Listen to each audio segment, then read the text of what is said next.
Good evening everyone, welcome to JK exam cracker and welcome to rapid revision series. आज हम लोग MCQ set 5 करेंगे जिसमें again हम लोग 30 क्वेश्चंस ही अटेम्प्ट करने वाले हैं, है ना। तो let's begin with the questions. Question number 1 सब लोग देखेंगे ध्यान से और ध्यान से सब लोग क्वेश्चंस का आंसर कीजिएगा, ठीक है। सो क्वेश्चन नंबर 1 है storage capacity of magnetic disk depends upon. एक मैग्नेटिक डिस्क की स्टोरेज कैपेसिटी किस चीज पर डिपेंड करती है? तो पहला ऑप्शन है tracks per inch of surface, bits per inch of tracks, disk pack in disk surface या फिर ऑल ऑफ द अबव। तो सबको पता है मैग्नेटिक डिस्क जो है वो ट्रैक्स और सेक्टर्स में डिवाइडेड होती है ना।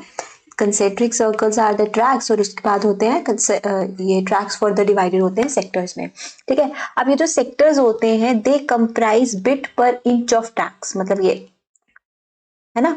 और उसके बाद जो राइट ऑप्शंस होते हैं, इंफॉर्मेशन होती है, वो भी कहाँ पर होती है? सारी सेक्टर्स में ही हमारे पास होती है। तो बेसिकली जब हम देखें फ्रॉम द ऑप्शंस, तो tracks per inch of the surface storage capacity depend करती है, bits per inch of the star tracks, ये बेसिकली क्या होते हैं? ये सेक्टर्स होते हैं।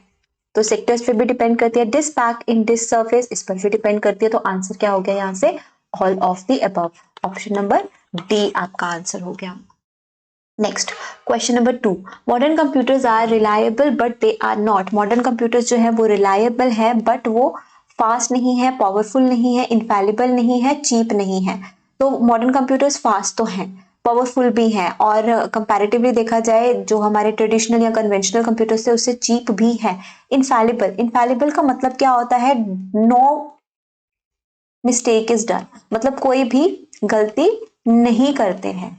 तो ये चीज एक्चुअल में सही है। आपने GI GO का टर्म तो देखा है, garbage in garbage out, garbage out. अगर आप इनपुट गलत दोगे तो आपको आउटपुट गलत मिलेगी, अदरवाइज एक्यूरेसी जो है वो मॉडर्न कंप्यूटर्स की बिल्कुल होती है ना। एक्यूरेसी जो है इनका एक फीचर होता है, गलती खुद करोगे तो गलत आउटपुट आएगी, अदरवाइज नहीं आएगा। या फिर कोई टेक्निकल एरर हम लोग कह सकते हैं या फिर कोई हार्डवेयर एरर हो तो हो सकता है, राइट। तो आंसर क्या आ जाएगा? इनफैलिबल। इनफैलिबल का मतलब होता है जो गलती ना हो करे। क्वेश्चन नंबर 3 देखो, machine language is machine dependent, difficult to program और error prone. Machine language definitely machine dependent होती है, प्रोग्रामिंग काफी ज्यादा डिफिकल्ट होती है इसकी, दैट इज वाई हमने हाई लेवल लैंग्वेजेस बनाई जो ह्यूमन अंडरस्टैंडेबल थी, टोटली राइट, और एरर प्रोन भी होती हैं। तो आंसर क्या हो गया यहाँ से? All of the above. Alright, next question, question number 4 देखेंगे सब लोग। क्या बोला है?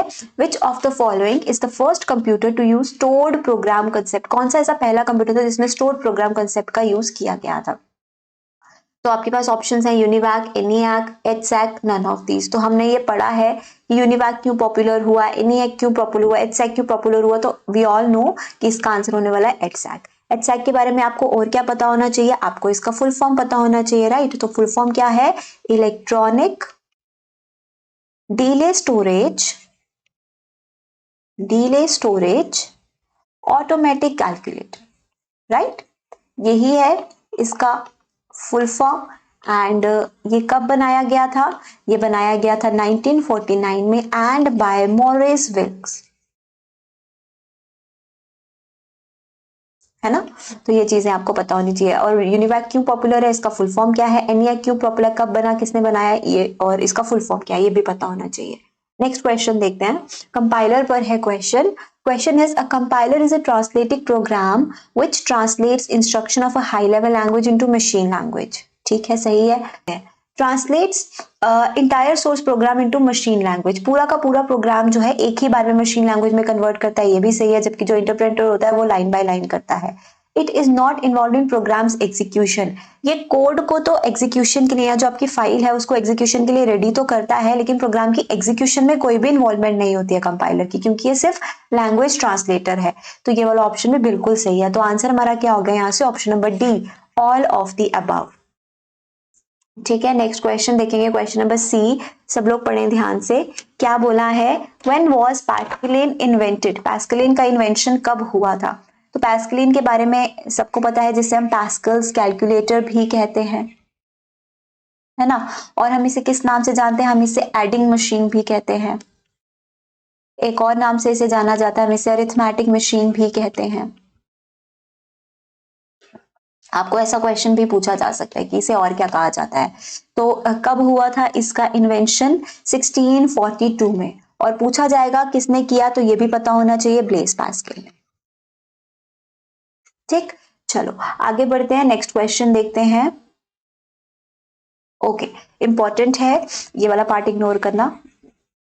हाँ, क्वेश्चन यहाँ से यहाँ तक कंटिन्यूटी में क्या बोला है, what are the 3 decisions making operations performed by ALU of a computer. Computer में जो अरिथमेटिक लॉजिक यूनिट होता है, कौन से डिसीजंस हैं या जो कौन से ऑपरेशंस हैं वो परफॉर्म करता है, greater than, less than, equal to. तो हमें पता है अरिथमेटिक यूनिट जो है वो सारे के सारे अरिथमेटिक कैलकुलेशंस के लिए रिस्पॉन्सिबल होता है, लॉजिकल यूनिट जो है वो डिसीजन मेकिंग के लिए रिस्पॉन्सिबल होता है। तो greater than, less than, equal to सबके सब ऑपरेशंस की डिसीजन मेकिंग के लिए वो रिस्पॉन्सिबल होता है। तो आंसर हो गया all of the above. Next question. Okay. The word processing task associated with changing appearance of a document. जब आपको अपने डॉक्यूमेंट की appearance change करनी है, ऐसे टास्क को हम लोग क्या कहते हैं वर्ड प्रोसेसिंग में, एडिटिंग, राइटिंग, फॉर्मेटिंग या ऑल ऑफ द अबव। तो जब भी आप चेंजेस करते हो अपने डॉक्यूमेंट की अपीयरेंस में, फॉर एग्जांपल आप पेज का कलर चेंज कर रहे हो, आप फॉन्ट का साइज चेंज कर रहे हो, फॉन्ट का कलर चेंज कर रहे हो, स्टाइल चेंज कर रहे हो, आप उसमें बुलेट्स ऐड कर रहे हो, टेबल्स ऐड कर रहे हो, व्हाटएवर यू आर डूइंग, इस सारे टास्क को हम लोग क्या कहते हैं, फॉर्मेटिंग कहते हैं। तो आंसर हो गया ऑप्शन नंबर सी। चलो नेक्स्ट क्वेश्चन देखेंगे, अ वेरी इंपॉर्टेंट क्वेश्चन। क्या बोला है, whereas a computer mouse moves over the table surface, the trackball is। Computer mouse जो है वो टेबल के सरफेस के ऊपर मूव करता है। हम सब लोग माउस यूज करते हैं, हमें पता है, हम उसको टेबल पे सरफेस पे रखते हैं और वहां पे उसको रोटेट करते हैं या मूव करते हैं। तो ट्रैक बॉल क्या है, क्या ट्रैक बॉल स्टेशनरी है या फिर उसको मूव करना डिफिकल्ट होता है, या तो उसे ड्रैग किया जाता है या फिर छोटे छोटे स्टेप्स में हम उसको चलाते हैं, छोटे छोटे स्टेप्स लेकर उसे मूव किया जाता है। तो हमें पता है माउस और ट्रैक बॉल जो है दोनों ही इनपुट डिवाइसेस हैं, ठीक है, ये इनपुट देने के लिए काम आते हैं। और हमें ये भी पता है जब हम माउस की बात करते हैं तो माउस का जो सेंसर होता है वो ओवर सरफेस चलता है ना, सेंसर जो है वो मूव करता है ओवर सरफेस, सरफेस के ऊपर माउस चलता है। लेकिन जबकि हम बात करते हैं ट्रैक बॉल की, तो ट्रैक बॉल का जो सरफेस होता है, ट्रैक बॉल का जो सेंसर होता है वो ऊपर होता है, यानी कि जो सरफेस होता है वो ट्रैक बॉल के ऊपर मूव करता है, ओवर सेंसर, सॉरी वो सेंसर के ऊपर मूव करता है ना। जब हम माउस पकड़ते हैं तो माउस हाथ के ऊपर से पकड़ के हम उसको कहाँ रोटेट करते हैं, सरफेस के ऊपर करते हैं, सेंसर और सरफेस टच होता है। जबकि ट्रैक बॉल को चलाने के लिए आपका हाथ का जो सरफेस होता है, यहाँ पर अपने थंब से चला रहे हैं, अपनी फिंगर से चला रहे हैं, तो वो सेंसर उसके ऊपर होता है, आपके हाथ का या जो भी सरफेस होता है वो उसके ऊपर मूव करता है, तो उल्टा हो जाता है। दूसरी चीज क्या होती है, माउस जो है वो मूव करता है ऑन द सरफेस, लेकिन ट्रैक बॉल जो होता है वो मूव नहीं करता, उसका सेंसर जो है कुछ इस तरीके से ट्रैक बॉल के ऊपर होता है, इसे मूव करने की जरूरत होती है, पूरे के पूरे ट्रैक बॉल को मूव करने की जरूरत नहीं होती है। तो ट्रैक बॉल क्या होता है, स्टेशनरी होता है। और जो कॉन्टेक्स्ट में हमें पूछा गया है कि अगर ये टेबल पे मूव करता है तो ट्रैक बॉल क्या होता है, स्टेशनरी होता है। आंसर हो गया option number A. I guess major difference सबको समझ आया होगा। चलो आगे बढ़ते हैं, क्वेश्चन नंबर 10 देखो सब लोग, क्या बोला है, which of the following is used as a primary storage device. From the options primary storage device कौन सा है, magnetic drum, hard disk, floppy या all of the above. Hard disk, floppy तो हमें पता है सेकेंडरी स्टोरेज है, all of the above हो नहीं सकते, तो आंसर क्या हमारे पास, मैग्नेटिक ड्रम। पहले यूज किया जाता था but as primary storage unit use किया जाता था। Option number A is the right answer. Alright, चलो क्वेश्चन नंबर 11 देखो, it is related to vacuum tubes. और वैक्यूम ट्यूब्स के बारे में हमें और क्या पता होनी चाहिए, ये टेक्नोलॉजी कौन सी जनरेशन में यूज होती है, तो हमें पता है ये टेक्नोलॉजी फर्स्ट जनरेशन में यूज होती थी। ठीक, अब आगे बढ़ते हैं, क्या बोला है, why are vacuum tubes also called valves. Vacuum tubes को वॉल्व्स कहा जाता है, एक क्वेश्चन यहां से बन गया। और आप क्या कहते हैं वैक्यूम ट्यूब्स को, वैक्यूम ट्यूब्स को इलेक्ट्रॉन ट्यूब्स भी कहा जाता है, क्योंकि इसमें मूवमेंट ऑफ इलेक्ट्रॉन होती है, तो इसे इलेक्ट्रॉन ट्यूब भी कहा जाता है। ये क्वेश्चन यहाँ से बन गया। अब इसके बारे में, इसे वॉल्व्स क्यों कहा जाता है ये पूछा गया है, because they can amplify weak signals and make them strong. ये सिग्नल्स को एम्पलीफाई या मॉडिफाई करने में काम आती है, नहीं, because they can stop and allow the flow of current. बिल्कुल सही, यहाँ वैक्यूम ट्यूब्स में फ्लो ऑफ करंट को रोका या फिर अलाउ किया जा सकता, चलाया जा सकता था। तो ऑप्शन बी हो गया सही, ये दोनों हो गए गलत। बेसिकली वैक्यूम ट्यूब्स में जो वॉल्व्स होते हैं वो करंट को फोर्स करते हैं to move in one particular direction, या फिर उसे रोक भी सकते हैं, तो इसीलिए ऑप्शन नंबर बी आ गया आपका आंसर। नेक्स्ट बीसीडी, बीसीडी का इसमें से फुल फॉर्म क्या है पूछा है, binary coded decimal, bit coded decimal, binary coded digit, binary coded bit coded digit. तो आपका बीसीडी के लिए करेक्ट आंसर क्या है, it is binary coded digit. अब ये बीसीडी बेसिकली है क्या, ये भी एक मेथड है converting decimal numbers into binary digits. Decimal numbers को बाइनरी डिजिट्स में कन्वर्ट करने का मेथड है। ठीक है। और बेसिकली किसमें कैसे कन्वर्ट करता है, इन 4 बिट्स में। फॉर एग्जाम्पल लेट्स से 0 है तो 0 का BCD कोड क्या हो गया, 0000, 4 बिट्स में हुआ। 1 हो गया तो 1 का हो गया लेट्स से 0001, 2 हो गया तो 0010, इस तरीके से 4 बिट्स में ये बाइनरी डिजिट्स में कन्वर्ट करता है किसी भी डेसिमल नंबर को। ठीक है, BCD का फुल फॉर्म पता चल गया, बाइनरी कोडेड डेसिमल। एक और चीज आपको पता होनी चाहिए कि इसे और क्या कहा जाता है। So it is also named as alphanumeric BCD। इसे हम अल्फान्यूमेरिक BCD भी कहते हैं, इसे BCD इंटरचेंज कोड भी कहते हैं,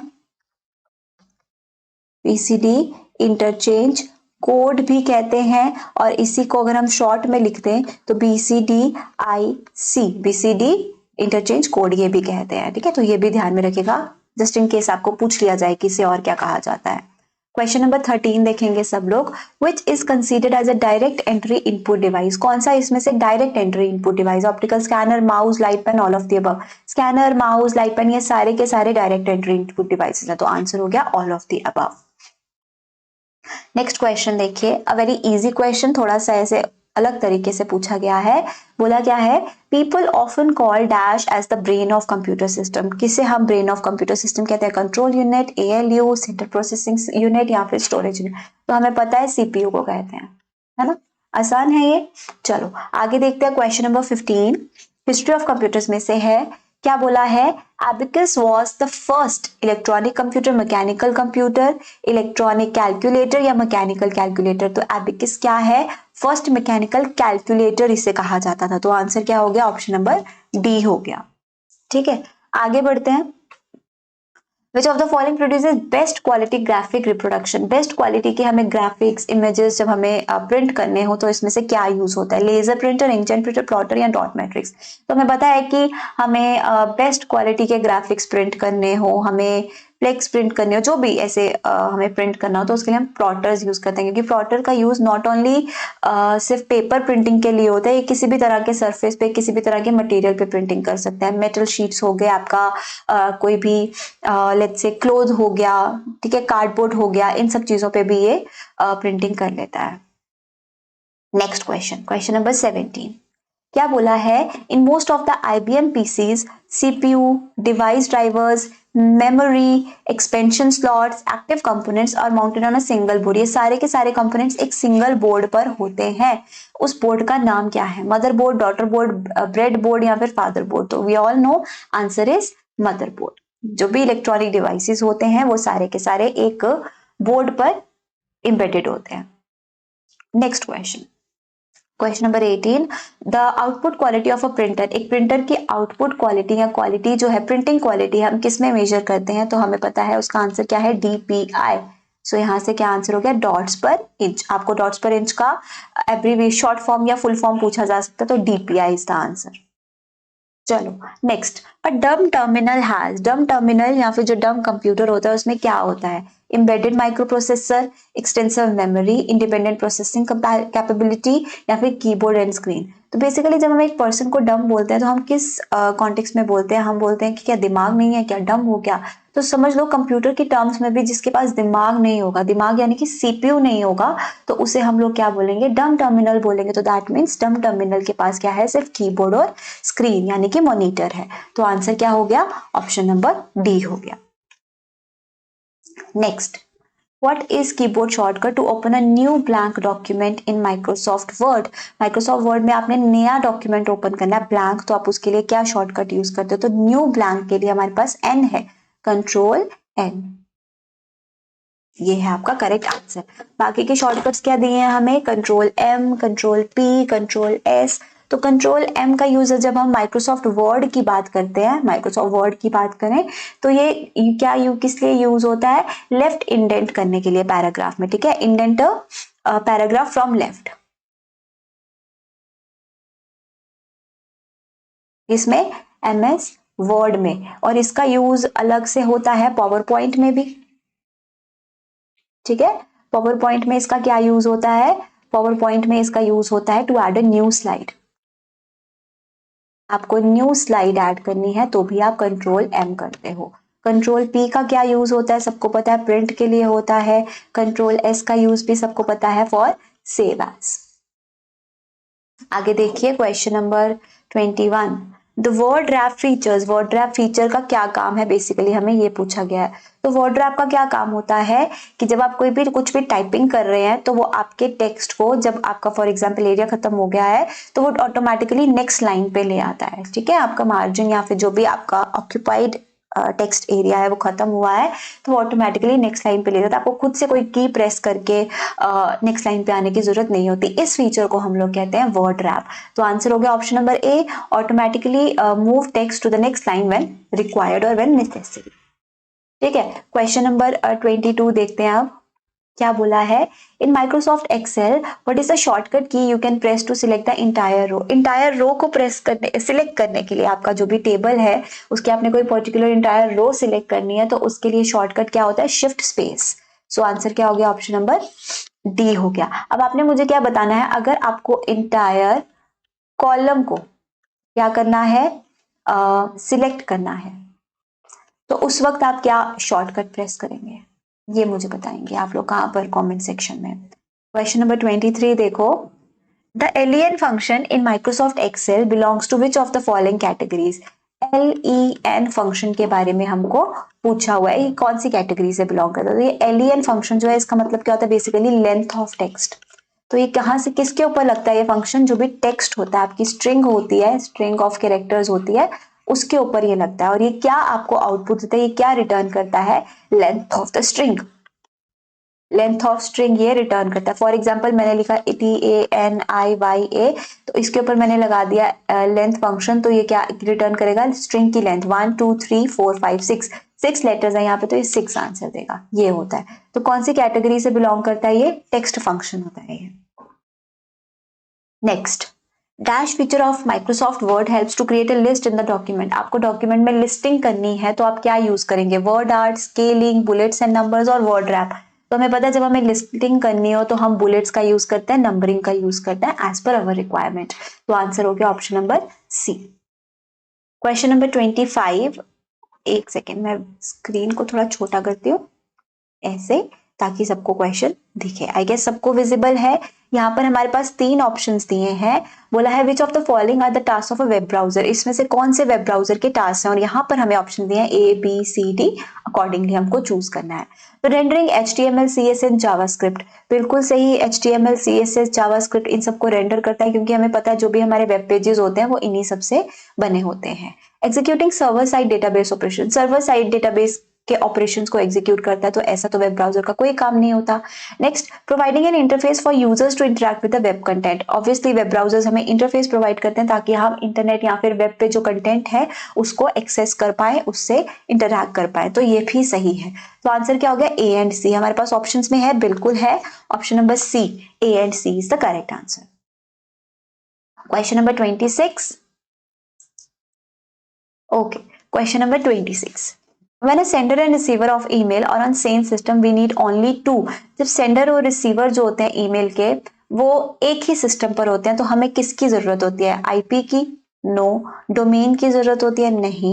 सर्वर्स की जरूरत होती है, नहीं। एक ही सिस्टम पर है तो हमें यूजर्स की जरूरत होगी, 2 यूजर्स की जरूरत होगी। सेंडर और रिसीवर यूजर्स हैं बेसिकली, उनकी जरूरत होगी। तो आंसर क्या होगा यहाँ पे, यूजर्स, यहाँ पे user agents. Next, question number 27। What is the email attachment size limit in Gmail? आप लोग जब भी मोस्टली आप लोग Gmail यूज करते हो, है ना, इलेक्ट्रॉनिक्स ये ईमेल सर्विसेज में आप Gmail यूज करते हो। तो जब आप अटैचमेंट्स भेजते हो, फॉर एग्जांपल आप ईमेल के थ्रू कोई पिक्चर भेजते हो, कोई ऑडियो फाइल भेजते हो, वीडियो फाइल भेजते हो, तो उसकी कोई कैपेसिटी लिमिट होती है, ठीक है, उसकी कोई साइज लिमिट होती है, और वो कितनी होती है, 25 MB। 25 MB से ऊपर होगी तो वो या तो बोलेगा कि पार्ट्स में सेंड होगी या फिर सेंड नहीं होगी। तो आंसर हो गया option number C. Question number 28 देखते हैं। ये आपका हम कह सकते हैं करंट अफेयर पार्ट ऑफ से बोलो, जीके पार्ट ऑफ से बोलो, या फिर role of IT in governance इस पार्ट से बोलो, या हर सेक्शन से इंपॉर्टेंट है आपके लिए। क्या बोला है, in which year the information technology act was enacted in India. ITA act जो है इंडिया में कब इनैक्ट किया गया था। तो ऑप्शन है 2005, 1980, 2000 और या 1990। तो ITA एक्ट जिसे आप IT 2000 भी बोलते हो, आप क्या बोलते हो, एक सेकेंड, आप इसे ITA का मतलब इंफॉर्मेशन टेक्नोलॉजी एक्ट 2000 भी बोलते हो, तो ये 2000 ईयर में 2000 ईयर में इनैक्ट किया गया था इंडिया में, एंड व्हेन 17 अक्टूबर 2000। ठीक है, और ये प्राइमरी लॉ है हमारे इंडिया में जो डील करता है ई कॉमर्स से या फिर साइबर क्राइम से। ठीक है, सो आंसर है option number C. Question number 29 देखिए, अब क्या बोला है, when was the digital India programme started, digital India programme कब स्टार्ट हुआ था। तो हमें पता है डिजिटल इंडिया प्रोग्राम क्यों स्टार्ट किया गया था, ताकि जो इंडिया है, हमारा इंडिया है, उसको डिजिटली एम्पावर किया जाए। राइट, हमारे देश को डिजिटली एम्पावर करने के लिए PM नरेंद्र मोदी ने स्टार्ट किया था डिजिटल इंडिया प्रोग्राम। और कब किया था, इट वॉज स्टार्टेड इन 1 जुलाई 2015, 1 जुलाई 2015 में। तो answer from the options 2015, option number B. ठीक है एवरीबॉडी, अब आ जाते हैं आज के लास्ट क्वेश्चन पे। So last question is which of the following option is not present in office button. तो हमें पता है जो हमारा माइक्रोसॉफ्ट के सॉफ्टवेयर हम लोग यूज करते हैं, वही वर्ड, एक्सेल, पावर पॉइंट, तो अपर लेफ्ट कॉर्नर में हमारे पास एक ऑफिस बटन होता है, इस तरीके से विंडोज जैसा आइकन बना होता है ना। तो जब आप उस पर क्लिक करते हो, you get various option like new, open, save, save as, print, prepare, send, publish, ऐसे ऑप्शंस, क्लोज, ऐसे ऑप्शंस हमको मिलते हैं ना। तो इसमें से कौन सा प्रेजेंट नहीं है, तो यहाँ पर प्रिपेयर भी होता है, सेंड भी होता है, पब्लिश भी होता है। तो आई गेस ऑप्शंस में गलती हुई है, नन ऑफ द अबव तो नहीं होना चाहिए, I guess all of the above होना चाहिए, है ना। ये सारे ही प्रेजेंट होते हैं यहाँ पर, तो all of the above is the correct answer. और अगर नन ऑफ द अबव दिया तो हम यही चूज करेंगे, बिकॉज सिंगल कोई ऑप्शन तो हम चूज कर नहीं सकते हैं, है ना। बेसिकली इसका answer all of the above होना चाहिए, सारे ऑप्शंस वहां पर प्रेजेंट होते हैं।